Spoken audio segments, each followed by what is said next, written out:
ತಮ್ಮನ್ನೇ ತಾವು time traveller ಅಂತ ಹೇಳ್ಕೊಂಡಿರುವ ವ್ಯಕ್ತಿಯೊಬ್ಬರು 2025ರ ಕುರಿತು ಭವಿಷ್ಯವಾಣಿಯನ್ನ ನುಡಿದಿದ್ದು, ಇದು ಸಾಮಾಜಿಕ ಜಾಲತಾಣಗಳಲ್ಲಿ ಕುತೂಹಲ ಹಾಗೂ ಸಂಚಲನ ಮೂಡಿಸಿದೆ. ಎಲ್ವಿಸ್ ಥಾಮ್ಸನ್ ಎಂಬ ವ್ಯಕ್ತಿಯು ಇನ್ಸ್ಟಾಗ್ರಾಂನಲ್ಲಿ ವಿಡಿಯೋವೊಂದನ್ನ ಪೋಸ್ಟ್ ಮಾಡಿದ್ದು, ಅದರಲ್ಲಿ ಈ ವರ್ಷ ನಡೆಯಲಿರುವ ಪ್ರಮುಖ ದುರಂತಗಳನ್ನ ಪಟ್ಟಿ ಮಾಡಿದ್ದಾರೆ.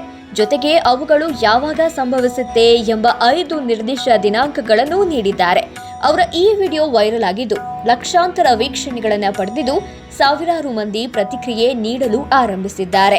ಒಕ್ಲಹೋಮಾದಲ್ಲಿ ವಿನಾಶಕಾರಿ ಸುಂಟರಗಾಳಿ, ಅಮೆರಿಕಾದಲ್ಲಿ ನಾಗರಿಕ ಯುದ್ಧ, ಬೃಹತ್ ಸಮುದ್ರ ಜೀವಿಯ ಆವಿಷ್ಕಾರ, ಚಾಂಪಿಯನ್ ಎಂಬ ಅನ್ಯಗ್ರಹ ಜೀವಿಯ ಆಗಮನ ಮತ್ತು ಅಮೆರಿಕಾದಲ್ಲಿ ಭಾರೀ ಚಂಡಮಾರುತ ಕೂಡ ಅವರ ಭವಿಷ್ಯವಾಣಿಯಲ್ಲಿ ಸೇರಿವೆ.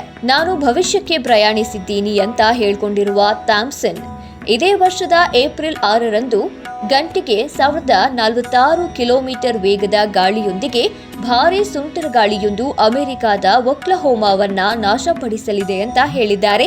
ಅದೇ ರೀತಿ ಮೇ 27ರಂದು ಅಮೆರಿಕಾದಲ್ಲಿ 2ನೇ ಅಂತರ್ಯುದ್ಧವು ಪ್ರಾರಂಭವಾಗುತ್ತೆ. ಇದರ ಪರಿಣಾಮವಾಗಿ ಟೆಕ್ಸಾಸ್ ಪ್ರತ್ಯೇಕಗೊಳ್ಳುತ್ತೆ. ಪರಮಾಣು ಶಸ್ತ್ರಾಸ್ತ್ರಗಳನ್ನ ಒಳಗೊಂಡ ಜಾಗತಿಕ ಸಂಘರ್ಷಕ್ಕೆ ಇದು ನಾಂದಿ ಹಾಡುತ್ತೆ. ಅಂತಿಮವಾಗಿ ಅಮೆರಿಕ ಸರ್ವನಾಶವಾಗುತ್ತೆ ಅಂತಾನೂ ಅವರು ಭವಿಷ್ಯವನ್ನ ನುಡಿದಿದ್ದಾರೆ.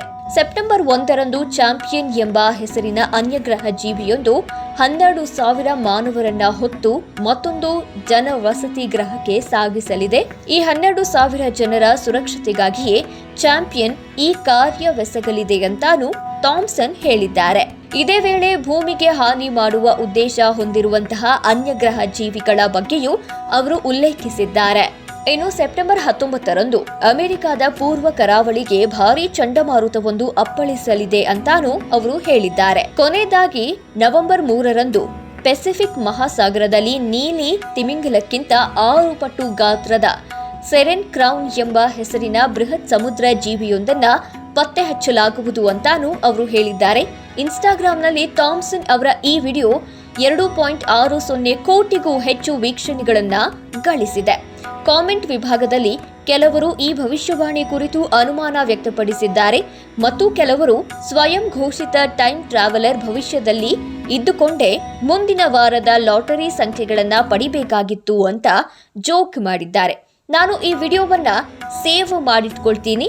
ನೀವು ನುಡಿದಿರುವ ಭವಿಷ್ಯವಾಣಿಯಲ್ಲಿ ಯಾವುದಾದ್ರೂ ಒಂದು ಸುಳ್ಳಾದ್ರೂ ನಿಮ್ಮ ವಿರುದ್ಧ ನ್ಯಾಯಾಲಯದಲ್ಲಿ ಮೊಕದ್ದಮೆ ಹೂಡಲಿದ್ದೀನಿ ಅಂತ ಇನ್ನೊಬ್ಬರು ಕಾಮೆಂಟ್ ಮಾಡಿದ್ದಾರೆ.